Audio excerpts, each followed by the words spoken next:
So இப்படி எத்தனை சக்திகள் எத்தனை பேர் வந்து திமுகவை வீழ்த்துறதுக்கு மாபெரும் மக்கள் சக்தியான நம்மளால் மட்டும்தான், டிவிகேவால் மட்டும்தான் முடியும். ஸோ இப்படி இருக்கிற இந்த நிலைமையில் ஏய் விஜய் வீட்டு விட்டு வெளியே வா, ஏய் விஜய் வீட்டு விட்டு வெளியே வா, இப்படியெல்லாம் கேட்கும் போது எனக்கு எப்படி அது தோணுதுன்னா, ஐயோ இவங்க ஒவ்வொரு இவங்க கூப்பிடுற எனக்கு தோணுது. அப்படிதான் எனக்கு தோணுது. அதனால பொறுங்க பாஸ், வருவாங்க, முறையா வருவாங்க. ஓட்டு போடுற அன்னைக்கு ஓட்டர் ஐடியை கையில் எடுத்துக்கிட்டு ஒவ்வொரு வீட்டில் இருக்கிற ஒவ்வொரு விஜயும் ஒவ்வொரு விஜயும்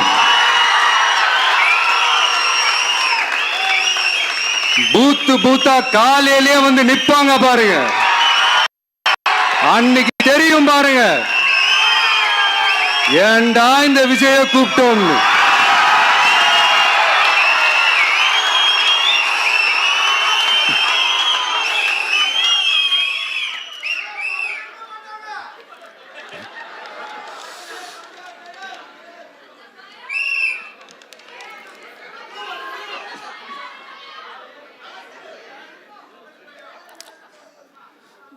ஸோ இப்படி பேசினா உடனே இவரு நான் சினிமாவா இது அப்படின்ட்டு ஆரம்பிச்சிருவாங்க. நான் சினிமா விட்டாலும் நீங்க சினிமா விட மாட்டேங்கிறீங்களாப்பா.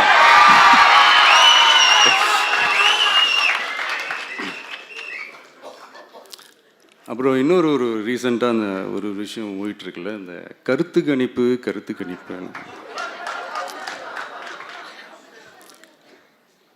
அதில் நிறைய பேர் உண்மையான கருத்து கணிப்புலாம் சொல்கிறாங்க. அதையும் நான் தப்பு சொல்லலை. சில பேர் கடுப்பில் விட்ட கணிப்பாகவும் இருக்குது,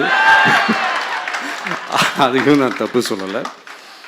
இந்த கடுப்பில் விட்ட கணிப்பாளர்களுக்கு நான் சொல்லிக்கிறது என்னென்னா, ஒவ்வொரு ஊராக தெருவா வீடு வீடாக போய் நீங்கள் அந்த கருத்து கணிப்பு எடுத்து பாருங்கள். ஒவ்வொரு வீட்லேயும் டிவிக்கு இருக்கிறத நீங்கள் பார்ப்பீங்க.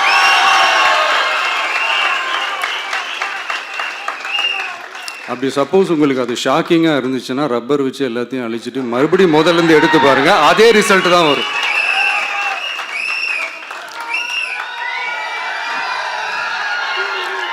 இது என்னப்பா லாஜிக்கு, அது எப்படி எல்லார் வீட்லேயும் டிவிக்கு இருக்கும் அப்படின்னு நீங்கள் கேட்டிங்கன்னா, ஒரு சின்ன சாம்பிளுக்கு ஒரு சின்ன டெஸ்ட் ஒன்று பண்ணி பாருங்களேன். நம்ம சிஎம் சார் இருக்காங்கள்ல, ஸ்டாலின் சார், ஒரு 2 இயர்ஸ் பேக் இருக்கும்னு நினைக்கிறேன். ஒரு மேடையில் பேசும்போது சொன்னாங்க, இந்த மாதிரி என்னோட கட்சிக்கு அவங்களுடைய கட்சிக்காரங்க சில பேர் பண்ணுற அட்ராசிட்டி, ஒரு சில மந்திரிகள் பண்ணுற சில அட்ராசிட்டிஸ்லாம் பார்த்து ராத்திரியில் எனக்கு தூக்கமே வரமாட்டேங்குது அப்படின்னு ஒரு 2 இயர்ஸ் பேக் இருக்கும்னு நினைக்கிறேன். அந்த வீடியோ கூட இருக்குது. அப்படி இருக்கிற அவரு என்னைக்காவது ஒரு நாள் அசந்து தூங்குவார்ல, அப்ப அவர்கிட்ட போய், சார்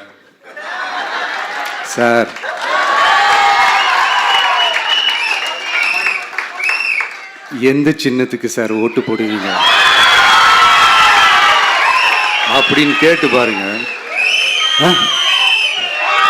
விசில் சின்னத்துக்கு தான்.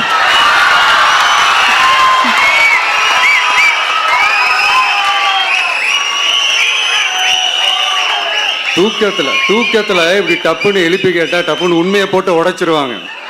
அதுக்கு சொன்ன அப்படி இருக்கிற இந்த நிலைமையில டிவிக்கு வந்து சிட்டியில் தான் இருக்குது, டவுனில் தான் இருக்குது, வில்லேஜ் சைட்லலாம் இல்லை அப்படின்னு சொல்கிறவங்களுக்கு இந்த மாதிரி சில டெஸ்ட் எல்லாம் பண்ணி பாருங்க, தெரியும்.